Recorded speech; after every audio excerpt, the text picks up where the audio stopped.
Good evening. Oh, nice to see you as two people. Are you the one who I really appreciate it. Someone is putting I said I'm a little bit down. Someone's putting a like even before the stream starts. I really appreciate that.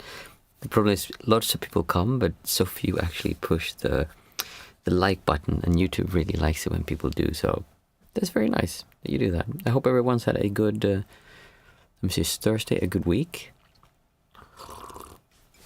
And that everyone's doing fine, if you're still here. I had a really good week, especially today has been absolutely fantastic.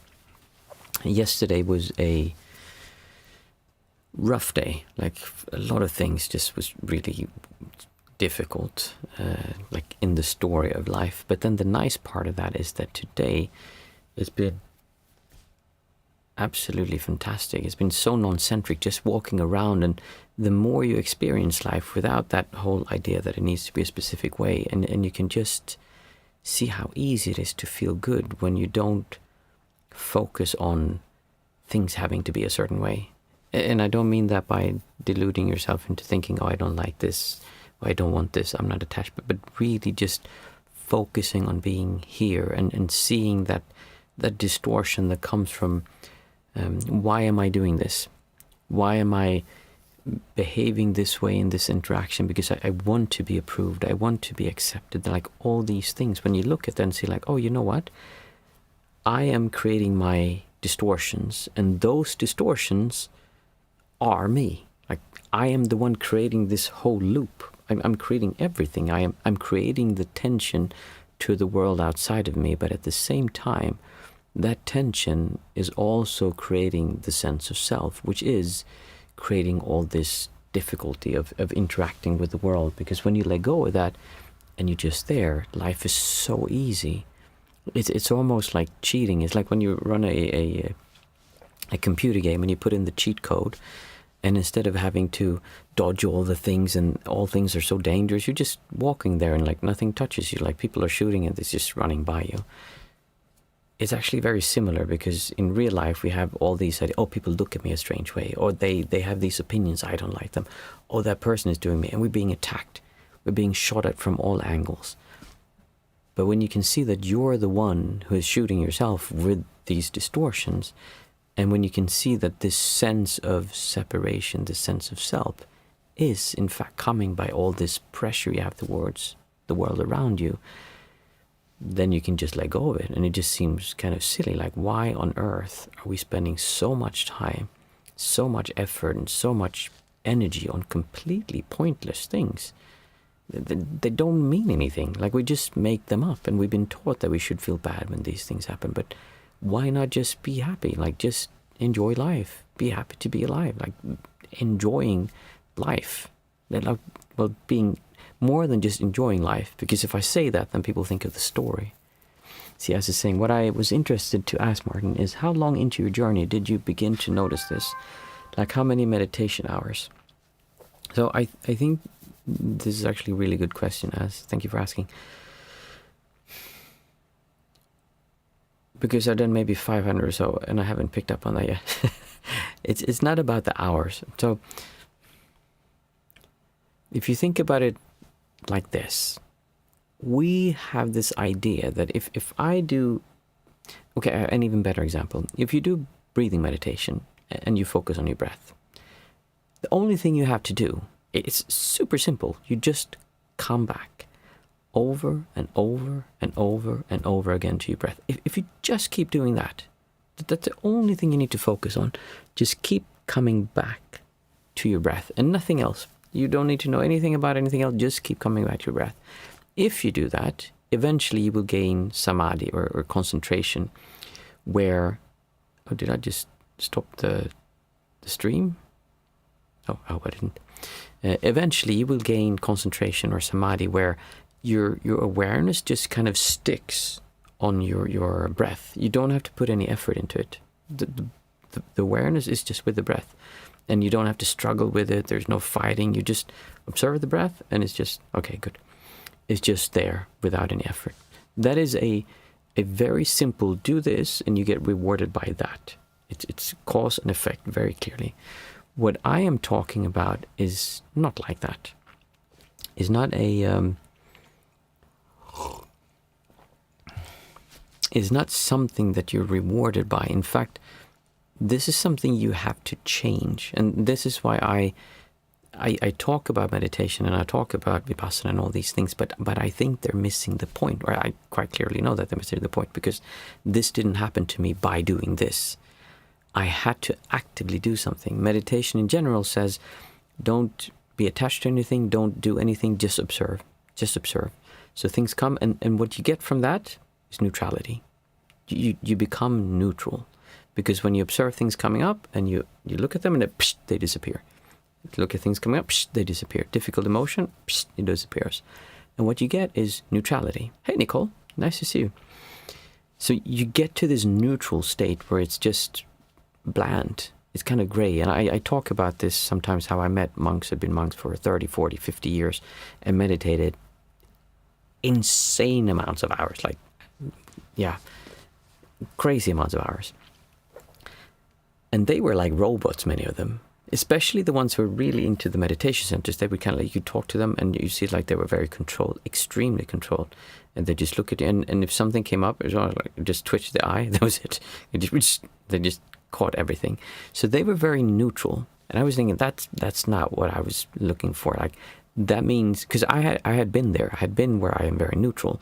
And everything that comes up, I have to take it away. But there is supposed to be something called liberation or enlightenment. I don't like that word because people read so much into it, but liberation from something very specific. And if you've heard my story, you know that the liberation that I was looking for was this idea that what am I supposed to do? Why do I keep feeling this, like I need to do something to be happy? Why can I never be satisfied? Why do I always need more? And I was looking for the answer to that. For me, that is liberation. When can I just be? When am I free? When am I liberated? And that doesn't happen by just doing vipassana or these things. And I'd seen monks who had done these for decades and they still had to struggle with it. In fact, there was one monk in particular when I really got this, like, okay, this is just not working. He was a very famous monk, like old monk in Sri Lanka, who had been on TV and was like really famous for being a good meditation teacher. And he had this really aura that he carried around, but he had so much anger, so much irritation, and it would burst out of him. So even after, like, I don't know how old he was, like 70 years or something, 80 years? No, 70. He still had this, like he was still struggling with this, so obviously it didn't work. Hey, Mindful Mama, nice to have you here. And then when I came to Plum Village, which was another center that didn't meditate so much, but what they did was they enjoyed, and they talked about gratitude, I call it appreciation, of just being here, like the things around you. And I saw that when I went there, all of a sudden something happened. I didn't enter meditation states, which come from doing something over and over and over, and you have these experiences. Instead, I would just all of a sudden lose the whole problem behind everything. It was just, I was just there. I would walk around and I would feel completely at home, completely at ease. And just being alive was fantastic. It was amazing. I didn't need to do anything. I didn't need to go anywhere. I didn't need to become liberated. It was just incredibly enjoyable to be alive, walking around. And especially in the beginning, I remember I would sit, I was sitting up on a roof and I was looking out. I had windows. And one time in particular, I remember I had like a woolen kofta or something next to me. And I remember the shapes. I was like, whoa, look at this kofta. It's like God himself sculptured this. It's incredible. Wow. It was so amazing. Because at first, the joy of seeing life so simple, life so easy, without all this fluff, with all these theories about things you have to do, things you have to be, just the sheer clarity and enjoyment of using your senses without this thing here constantly judging, constantly criticizing, constantly thinking right, wrong, what's good, bad, what should I have, what shouldn't I have. All these things, with that gone, life is enjoyable. So that's when I really started thinking about, okay, why am I experiencing that there? And I did have that sometimes when I'd meditate a lot, but that was shorter moments. I also noticed that the people who were there didn't experience life like that the whole time. So it wasn't just doing that. What happened was that I had the awareness and the strength of mind to like all the time be aware of my breath, of what's happening inside of me. I think you were actually the one who told me this, as when we were talking one time. Like I forget about it because for me, yeah, obviously you're aware all day of what's happening inside of you. Like, sure, isn't everyone? That's just I don't have to try. It just happens by itself because I've done it so long. And when I put that awareness and focus that on actually enjoying, actually appreciating being here, and I don't mean what I have, like it's good or it's bad, but no, really just seeing. And when I could see the problematic of having I think Eckhart Tolle calls it a pain body, a sense of a self that constantly wants to be accepted, that wants to be loved, that needs to be accepted, that needs to be loved, that needs to be validated. That is ruining your life experience. That means that you cannot be who you want to be because you make your choices based on insecurities, based on need, based on greed, based on the things people need to do to you to make you feel good. But when you just allow yourself to feel good, then you're free, then you're liberated. And that happened when I was there and was focusing on just enjoying being here. So that was a long answer, I think, to explaining when I really shifted my practice from, okay, strict meditating. And I was really like that in the beginning. Okay, I'm going to meditate. And it's like I was looking into, can't remember what they call it, dream yoga, where basically you sit up and you never really sleep. You're meditating while you're sleeping because you shouldn't waste that precious time. That's time you should be meditating. You shouldn't waste half of your life just sleeping, or a third or a quarter of your life sleeping. You should be meditating. And I really believe that in the beginning, but I noticed what happened when people got too into that. They got very stiff, they got very neutral. But as soon as they stopped doing those practices, things would come up again.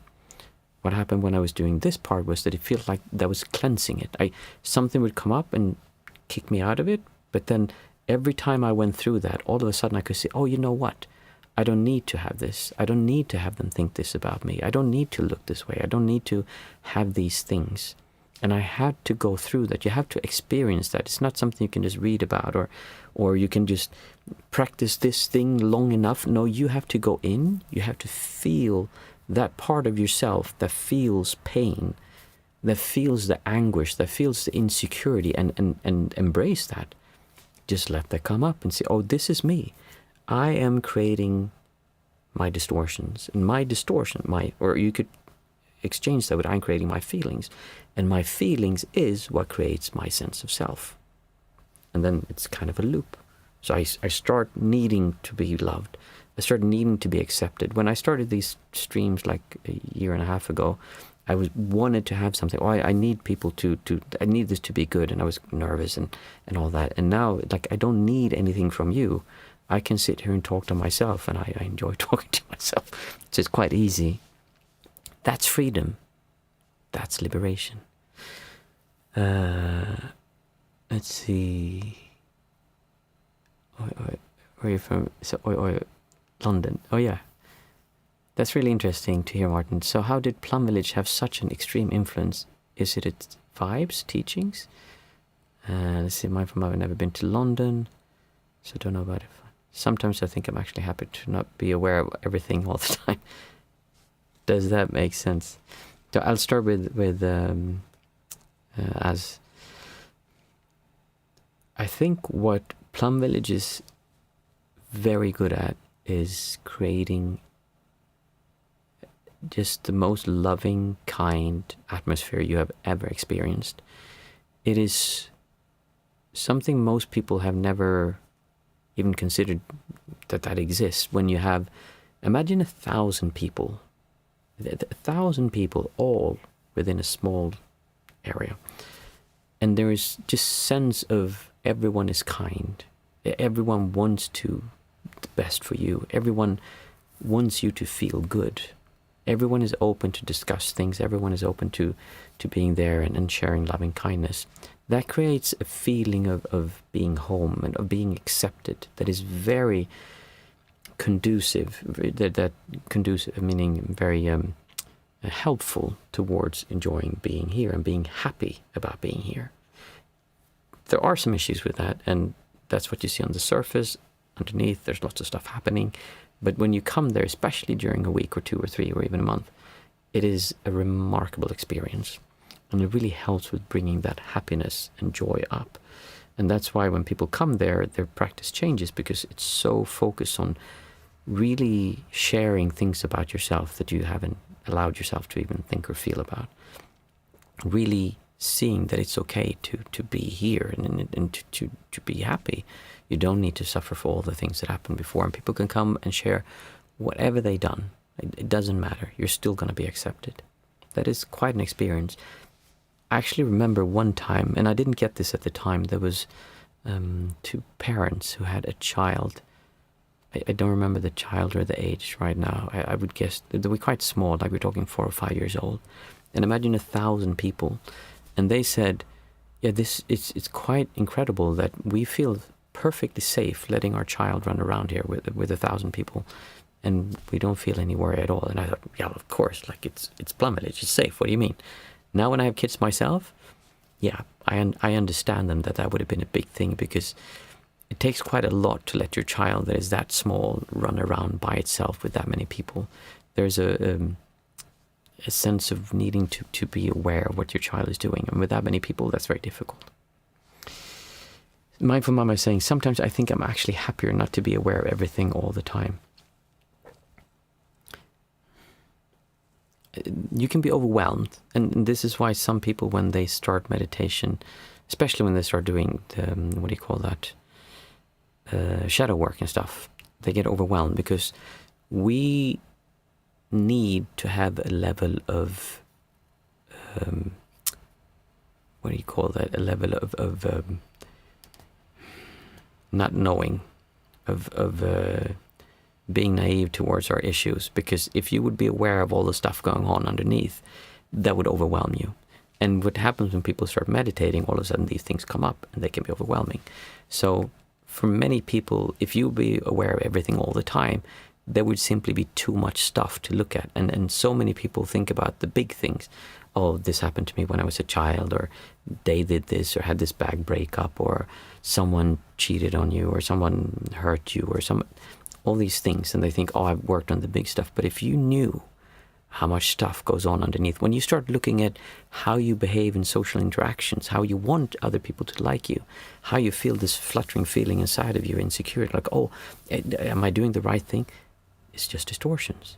If you had any idea how much stuff is going on, most people would just be overwhelmed. But the beautiful thing about it is that when you start with this, your level of clarity, or the amount of stuff you see, tends to come in chunks. It's like, poof, you get a chunk and it's a little bit overwhelming. But then you have to deal with that. And then you kind of work that out. And then there's a new chunk. And then that works out. And then there's a new chunk. So it comes gradually. And you usually don't need to look at more things than you can. Well, sometimes it's more than you can handle. But it's simply not possible to be aware of everything until you're ready for it. Because you wouldn't even notice it. The big stuff is so overwhelming that you can't see the small things. If you're constantly focusing on insecurities about being in public because you were once ridiculed when you were a child, or your parents kept telling you were a bad person and no one would ever be your friend, then you can't notice the distortions you have towards having a glass in front of you. There's a distortion there. Or having something hanging over you, that creates a pressure on you. Or being in a situation when you talk to other people and feeling the small nuances of interactions and seeing that that's even a problem. So, yeah, probably yes, but at the same time, it's also a matter of how much do you want to focus on this. For me, this is like, I feel like this is my main, this is where I spend the majority of my attention is on this. Everything else is kind of secondary.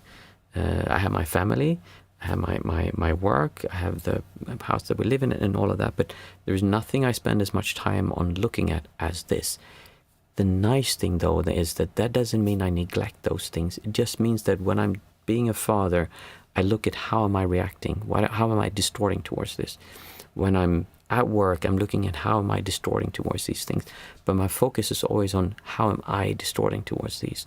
Why can't I see it clearly? Why can't I enjoy this experience as I know that I could if I could just get rid of this part here that is constantly distorting? And if I try to get rid of it, it's just going to get stronger. But I know that there's a way to make that disappear. Yes, it makes sense, my from Emma.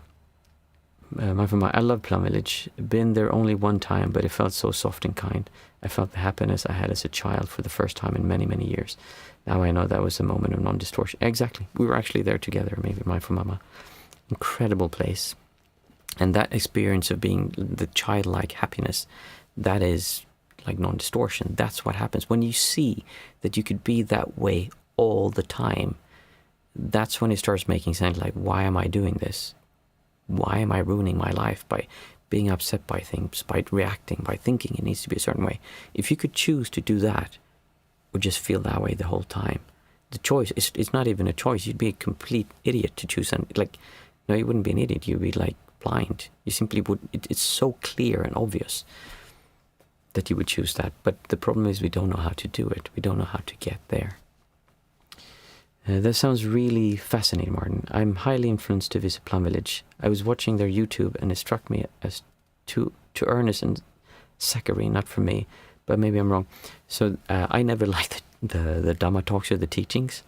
Their master Thai, their teacher, he is seen almost like a Buddha to them. And I thought he was, I can't come up with a word, but it's just... He's talking poetry, beautiful stuff, and he would talk for an hour, and there was like, he could have just summarized it to like one sentence, but he talks so much around it and so vaguely that it's just very difficult for me to get what he's saying many times. But some of the things are incredible, and what he is really good at is creating this center, this practice environment, which I have never seen anywhere else. There's no other meditation center I've been to that has that kind of feel to it. I've actually never been anywhere else where they have that kind of energy or feel that they do in Plum Village. As far as the teachings, there's a lot of good stuff there, but it's very basic. And their main downfall that they would be very upset to hear about is that they're so focused on the outside world. They believe they need to change the world, which is a great thing to do. But if you believe that the outside world should conform to your values for you to be happy, you're doomed. It's never going to work. It's just never going to work. You need to be able to be happy about being alive, no matter what the outside world was. Like, you shouldn't base your happiness on the world outside behaving to your expectations. You find that inside of you. You find that happiness. And the funny thing is that when you do, the world tends to be happy with you, because it's difficult to be angry with someone who's happy. I notice it with my children. When I'm feeling non-centric and I'm just happy and I don't have any conflicts, they can say whatever they want. It just doesn't trigger anything in me, and it's no problem. But when I'm feeling myself distorting and pushing, everything becomes drama. Everything is difficult. And it's so clear that it's nicer to live life this way, that it makes me like, why do I ever do this? And then I kind of, okay, yes, I can shift there. And then there's something that pushes me out. But the more you do, the more you lean towards this, the easier it is to stay there, the easier and more obvious it becomes that, like, why not? Like, why would you not just do this? And so you lean more into that. It's funny because your kids are actually mine. That is true. They're wonderful kids. So I hope that clarified it, and that it was, made it easier to see. As I said before, you asked how many hours does it take. I'm not intentionally making it difficult or being what do you call it, ambiguous. I'm actually trying to give you an answer, and I think the answer is that there's no set of hours. You could do it like that now. Like, it really could happen, but it could also take a very, very long time, because it doesn't have to do with, as I said, meditation. Just come back, you get concentration. It's just cause and effect. Here there is a cause and effect, but it's not something that you do, meaning, oh, you look at this long enough and then you will see it. No, you have to be willing to change. You have to be willing to feel your pain and change. No one else is going to come and save you. No one else is going to come and give you the insight or the aura or the special thing. You have to do it. Being in certain places can give you more strength. Being in certain places can make that a bit easier, but it doesn't matter. You still have to face it. No one else can hold your hand. It tends to be when you're in an environment like Plum Village, it's just easier to do it because you have all the inertia, the momentum of feeling good. But there really is no set amount of do this, and you'll be automatically getting this result. That's not how it works. You could, if you just had the right angle, look at it, which is why sometimes we read a book and we read a page and you're like, oh, I get it. Oh my goodness. I just found the answer to everything. And you look at that, you're like, this is insane. Why didn't I get this before? And you go around and you feel this peacefulness, this calmness because you dropped something reading this. You said, finally, and you copy that text and you have it in your wallet. And then you go to bed and you feel so peaceful and calm. And then the day after you wake up and you're like, well, I feel good still, but it's not, I'm going to read the text again. That's strange. It doesn't have that reaction on me anymore. And I joke and say, like, was it moonlight? Was it like somehow how Sagittarius was in Aquarius or the sun or whatever? Like, why isn't it the same? It's because when you read that sentence, you shifted your perspective somehow where you allowed yourself to see, oh, wait a minute, I don't need to do all this crap. I can just feel good. And so you dropped something and usually had a reason behind that. And then next time you read that text, it wasn't the text. It was what you allowed yourself to do. So it's not that you need to find the sacred magic text or the super teaching or listening to your perfect teacher for long enough. It's that you need to allow something in yourself. You have to face this thing and allow it to go away, which is basically giving away a part of yourself. And the more you do that, this idea that you need to feel bad about certain things or feel good about certain things eventually also, and you can just be happy to be here.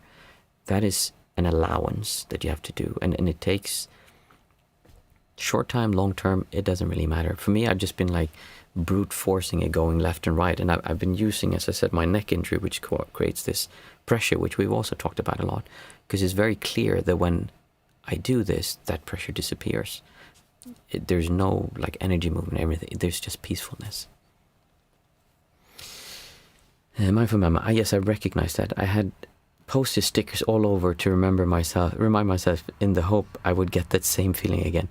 I had a girl that I spent a lot of time with, we went to Neely Donald Walsh, and we were very close friends, and I would visit her in her apartment, and she had every single wall had these like stickers she had printed, and she had beautiful handwriting. She had written these little notes with these like insights because she read them in a book. She copied them and like she put them there in the toilet. There was loads everywhere. And I remember and I go, oh, there's so much wisdom here. I need to find this wisdom. I need to get this knowledge, and then I would get something. And she has a lot of issues with like this distortion, needing things to be a certain way. Very kind person, but also a lot of things happening to her. Nice discussion. Thank you, Az. That was a very good. And you also, Mindful Mama. I love it when people have good thoughts and ideas and things that we can look at, because there's so much there that just, it's so easy. It really is. We're just making it really difficult. And the problem we're talking about it is, again, I can't say do X and you'll get Y, because it's something you have to, it's more intangible than that. But you have it inside of you. And I mean, I've seen how you've been progressing. And usually what happens when I talk to people is nothing, and small things. And then all of a sudden, something loosens. You're like, oh, I get it. And then you lose it again. And then you start looking for it and you work with it. And then it's kind of like that. And eventually it just gets easier. So I'm a little bit tired today. I thought we'll start the meditation. Let's see, it's Thursday today, so no guidance today. For those of you who are new, we usually chat like this a bit before. Then we do the 5, 4, 3, 2, 1 method, and after that we sit. Today, as I said, is no guided meditation. We just sit together and have a good time. The 5, 4, 3, 2, 1 method is just a way of coming back to our senses. And we do exactly what we were talking about. We try to see things as they are without me coming in and interjecting itself, distorting it. So say out aloud 5 things that you can see and focus on, for instance, I see my thermos, and focus on the shapes, the shadows, the reflections, the texture. See how it changes. And when you can really see this without, it's just a scrappy old thermos, it will become beautiful and fascinating. Imagine a child opening their eyes for the first time and they see this and they go, whoa, look at that. That is magnificent. Look at these little things. What are those? And look at the stuff here. Oh, there's something here. What is that? That's the kind of fascination that you get with reality, but with the knowledge of being an adult and the sensibility of being an adult. You still understand this is a thermos, but it's still beautiful like it would be to a child. So do that now. Just kidding. It's difficult, but that's what we're looking towards. I see a Buddha statue. I see a office chair. There's a sense of peacefulness, of just being here, being home, being calm. There's a feel of everything is safe, and there's just a beautiful chair there. And the light becomes different, and the colors and the shadows. Beautiful. I see a mouse. A computer mouse, obviously. And I see a pair of headphones. There's 5 things I could see. Next we take 4 things that I could feel. Can feel. Same for you. Obviously don't say the same things I see, feel. Do it from your side. I feel a mouse mat.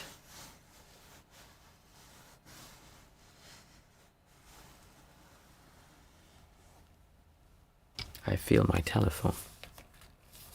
Lots of structure and stuff here.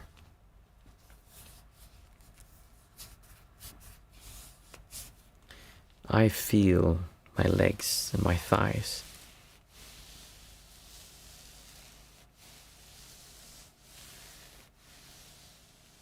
There's a blanket over it and it's very soft. So I can feel the blanket on my hands, but I can also feel the pressure of my hands on my thighs. I feel the remote control for my air conditioner. I can open it and feel this.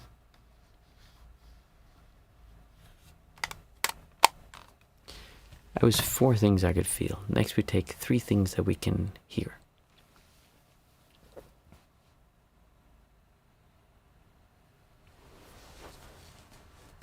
I can hear a car passing by.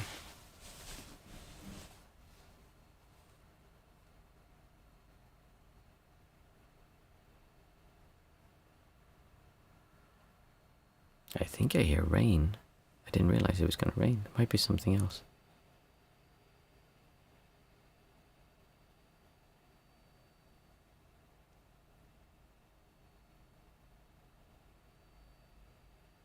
And I hear the fan on my computer.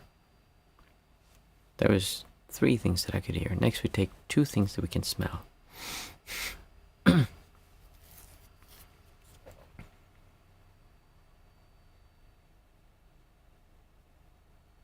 I smell summer heat in a room.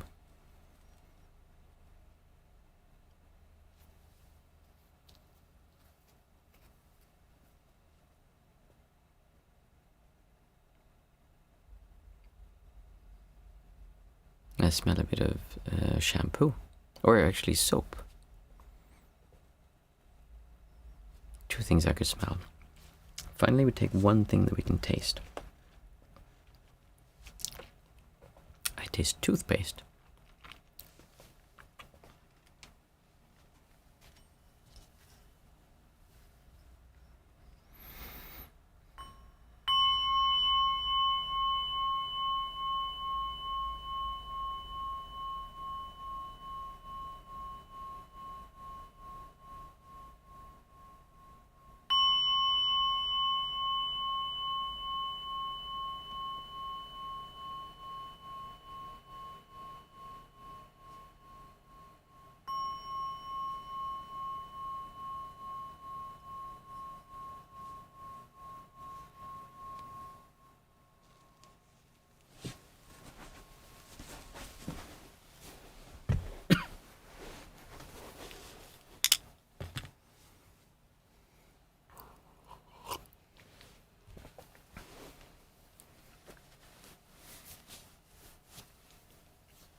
Thank you for a beautiful sitting. Ethan, nice to see you. Hope you had time to join us for the meditation. Nicole, if you haven't gotten Discord set up, send me, I know you have my email, you can send me an email and we'll see if we can work it out, because we have the group coaching call this weekend on Sunday.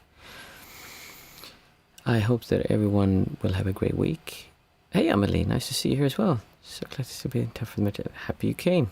We had a really nice discussion before that I think you'll enjoy, so I'm not sure if you can look at it now, but I know tomorrow when the video has kind of been coded for YouTube, you should be able to rewatch it. I'm going to listen to it because it was an interesting conversation. As I said, we have Sunday, there's the group coaching call, so be sure to join that. That's through the Discord channel, and there's a voice chat, and you can join that one. Yeah, enjoy your week, and I will see you on Sunday. Hopefully, most of you. Have a good week until then, and after that, it's Monday, of course. Thank you very much.